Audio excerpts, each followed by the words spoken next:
Hello अस्सलाम वालेकुम students. Last lecture में हमने जो है वो phases of system development life cycle को देखा था, जस्ट उसके नाम देखे थे। और 10 फेजेस मैंने आपको बताए थे, जिसमें defining problem, planning, feasibility analysis, requirement engineering, design, coding, testing, verification, deployment, implementation, maintenance और सपोर्ट। ये 10 हमने लास्ट लेक्चर में जस्ट इनके नाम देखे थे। आज वन बाय वन जो है वो हम इनको डिस्कस करेंगे। जैसे कि आप सबको पता है कि जो आपका सिस्टम को डेवलप करने के ये फेजेस हम डिस्कस करेंगे। और एक सॉफ्टवेयर या सिस्टम डेवलप करना जो है, it is not a piece of cake कि आप जो है किसी कस्टमर को फोन पे बात करें और वो आपको अपनी रिक्वायरमेंट बताए और उसके बाद जो है आप अपना एक सॉफ्टवेयर बना लें। ठीक है, अगर आप एक बड़े पैमाने पे बड़े ऑर्गेनाइजेशन में अगर आपने एक ह्यूज सॉफ्टवेयर बनाना है जिसकी इम्प्लीमेंटेशन बड़े पैमाने पे और बहुत ज्यादा यूजर्स पे हो, तो आपको एसडीएलसी या सिस्टम डेवलपमेंट लाइफ साइकिल के फेजेस को फॉलो करना पड़ता है। ठीक है ना। तो इसमें सबसे पहले जो आज फर्स्ट फेज हम पढ़ेंगे, दैट इज डिफाइनिंग प्रॉब्लम। क्या first phase is defining problem, ये पहला फेज है। और इस फेज में क्या होता है कि it is the first phase of SDLC in which the problem to be solved or system to be developed is clearly defined। यानी इस पहले फेज में आप क्या करते हो कि अपनी प्रॉब्लम को या जो सिस्टम बनाने जा रहे हो उसको क्लियरली डिफाइन करोगे कि क्या बनाना है। क्या लाइब्रेरी सिस्टम बनाने जा रहे हो, क्या आप जो है एग्जामिनेशन सिस्टम बनाने जा रहे हो, क्या आप एम्प्लॉय पेरोल सिस्टम बनाने जा रहे हो। तो सबसे पहला जो फेज होगा, आप क्लियरली डिफाइन करेंगे कि आप बनाने क्या जा रहे हो। ठीक है ना। दूसरा, our requirements related to the project are documented. जितनी भी उसमें रिक्वायरमेंट्स होगी उसको आप डॉक्यूमेंट करोगे, यानी आप लिखोगे कि उसमें क्या क्या चीजें आपको रिक्वायर्ड होगी।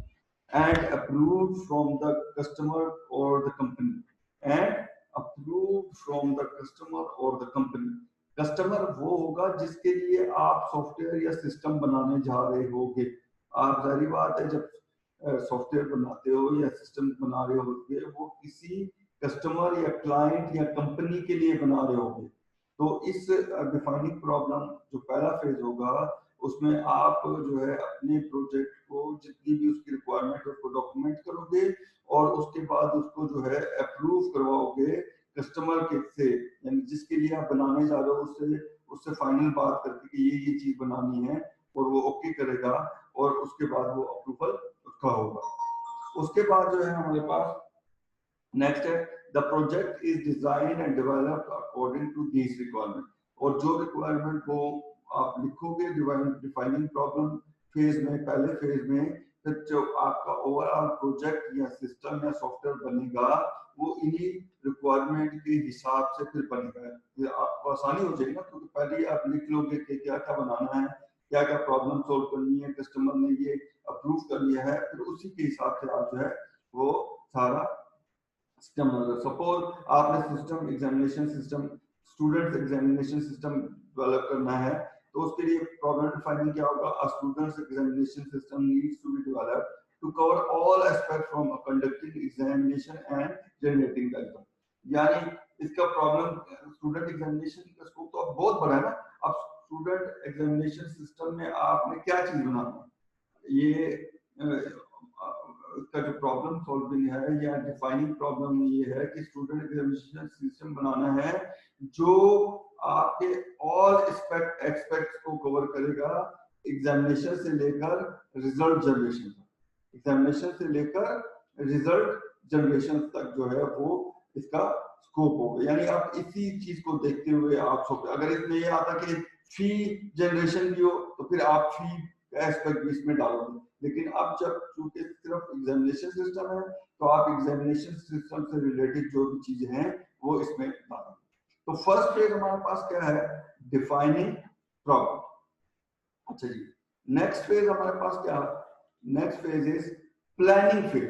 पहला है प्रॉब्लम को डिफाइन करोगे, दूसरा है planning phase. The planning phase of SDLC is used to determine the objective of the project. ये ऑब्जेक्टिव इसके क्या होंगे, इससे क्या हासिल होगा। It considers the requirement for developing the project. जो भी रिक्वायरमेंट होगी उसको आप कंसिडर किया जाएगा कि ये फलां फलां रिक्वायरमेंट हमने जो है प्रॉब्लम सॉल्विंग में लिखी है, उसको कंसिडर किया जाएगा। It also use to prepare an estimate, important point है, it also use to prepare an estimate of different resources such as personal and cost. दूसरा प्लानिंग फेज में आप जो है एस्टिमेट लगाओगे कि आपको कितने बंदे चाहिए पर्सनल एंड कितना पैसा चाहिए इसको डेवलप करने के लिए। जो रिक्वायरमेंट आपको बताई गई है उसको आप कंसीडर करो ना, जो प्रॉब्लम सॉल्विंग में आपने रिक्वायरमेंट लिखी है, अब उस रिक्वायरमेंट में कितने बंदे चाहिए होंगे और कितना पैसा खर्च होगा। उसके बाद the information is analysed to determine if any alternative solution is available to create the new product। इसके अलावा फिर आप जो है जो भी आपके पास एस्टिमेट रिक्वायरमेंट वगैरह होगी उसको एनालाइज करने के बाद देखोगे क्या क्या ये जो सोल्यूशन आप बनाने जा रहे हो तो इसके अलावा भी कोई सोल्यूशन है जो इससे आसान हो, जो इससे इसमें बंदे कम लगते हो, पैसा कम लगते हो, ठीक है। तो इसमें जो है ये प्लानिंग फेज में ही देख लिया जाता है कि कोई अल्टरनेट सोल्यूशन है जो अवेलेबल है इस न्यू प्रोडक्ट या इस न्यू सिस्टम को बनाने के लिए। If there is no other suitable और अगर कोई ना हो, the information is assembled into a project plan and presented to the management for approval। अगर इसमें कोई और अल्टरनेट सोल्यूशन ना आ रहा हो तो इसी जो सोल्यूशन अभी आपने करंटली निकाला है वो आप मैनेजमेंट जो हायर अथॉरिटीज आपके सिस्टम डेवलपमेंट की होगी उसको आप बताओगे कि ये सोल्यूशन हमने निकाला है और उसके बाद वो आपका अप्रूव होगा।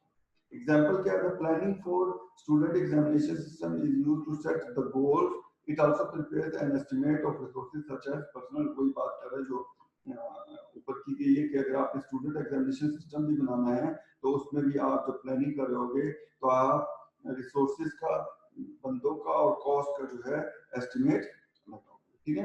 तो आज हमने दो फेजेस अपने कवर किए।